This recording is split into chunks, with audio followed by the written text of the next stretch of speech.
Hello, friend. I didn't hear you come in. Welcome to another edition of Painting the Prophets. I'm your host, Tom Ross. And if you've been following us throughout the years here on Painting the Prophets, you've seen some wonderful, magnificent paintings of all the prophets of God, all the way from Moses to Malachi. And this week's going to be no exception. We've got a wonderful painting lined up for you, but I just can't get over last week's painting.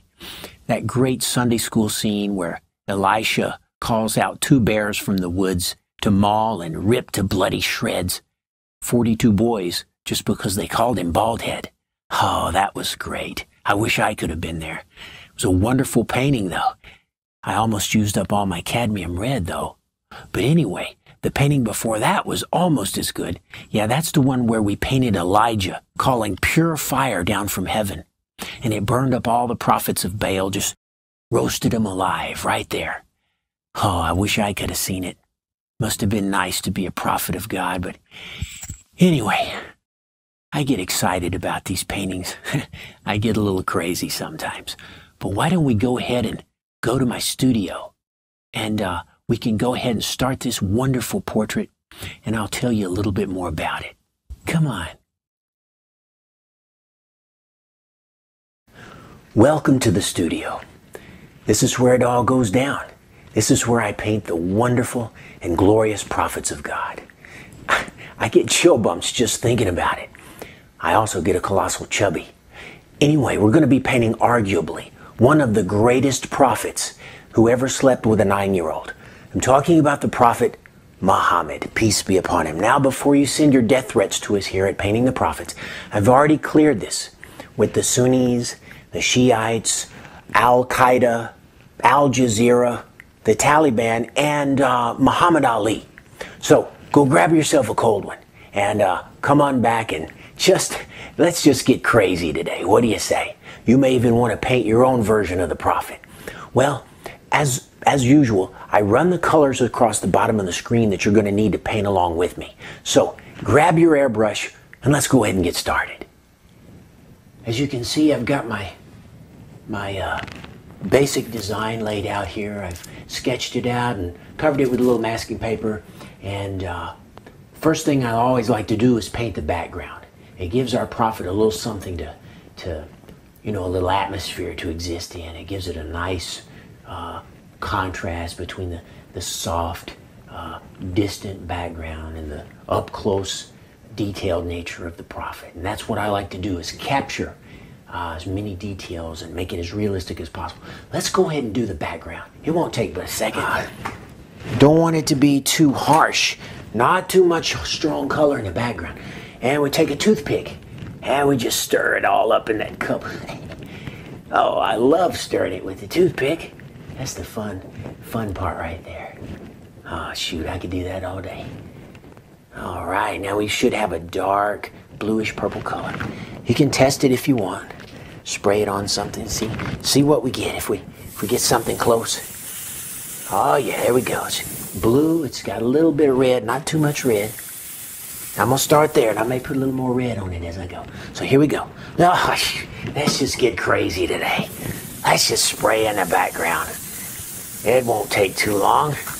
Just spray it in any old way. It's gonna look like clouds and nice happy little places. Nice happy little places. Shoot, what do you say? Let's just get a little crazy today. Now we spray it in there like, with maybe some vertical parts there too. Yeah. Now we go. Get a good, nice. There we go. We're just trying to get a little background in. A little bit of red.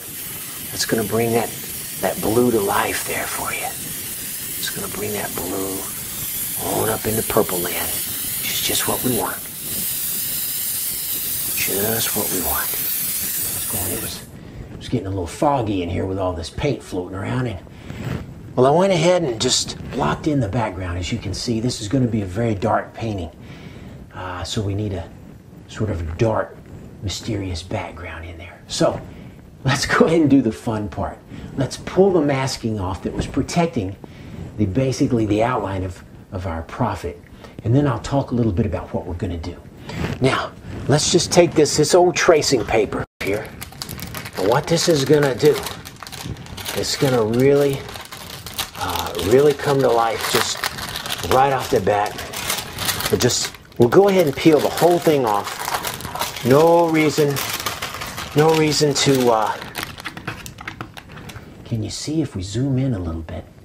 You can see I've traced out the prophet here, the eyes and the nose and the mouth and the turban, and he's got a wicked scimitar we're going to fill in over here.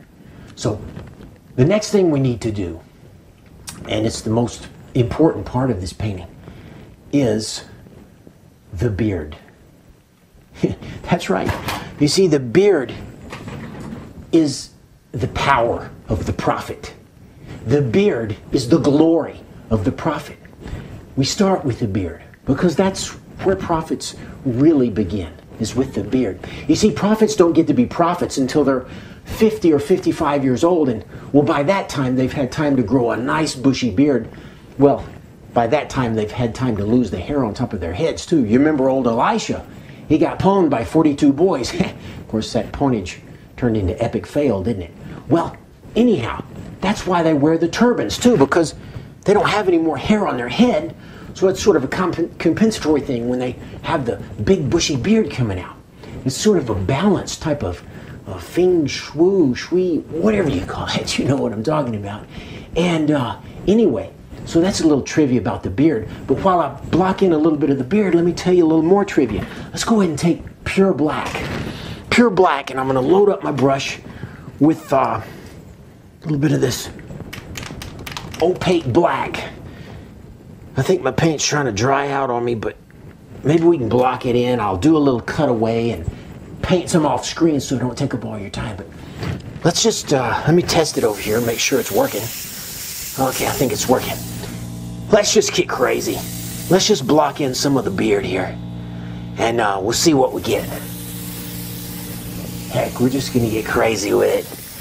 Just going to go crazy with this. Don't worry about it.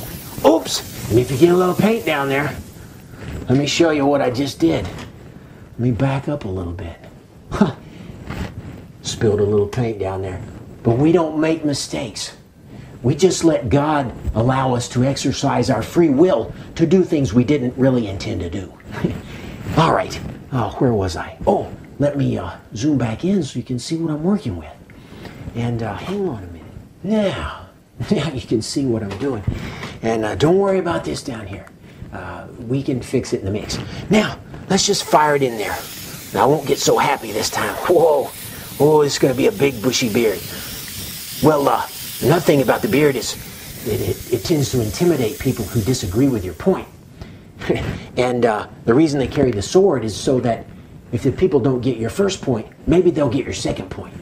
And so we're going to have a sword coming out here just big and shiny and just really just, it's going to be, you know, it's going to be important. It's an important accessory for Prophet God, because, well, you got to have, you got to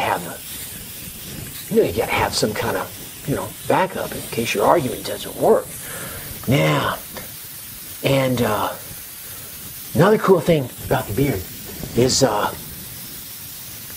when you make it real big and bushy, you sort of have a place for all God's little creatures to live. Fleas, lice, and I like to think that all God's little creatures have a happy little home. So I'm going to make the beard real big and bushy. Oh, just fire it right in there, just black, and we're not going to worry too much. Now, let me get up here close and just kind of work that in right there. Get a little something going on there. But we're not worried about details right now. Not worried about details. We're just worried about getting in the basic shape. Just like that. Just like that. Fire it right in there. Just like that. Get a little dark right here. Get a little dark.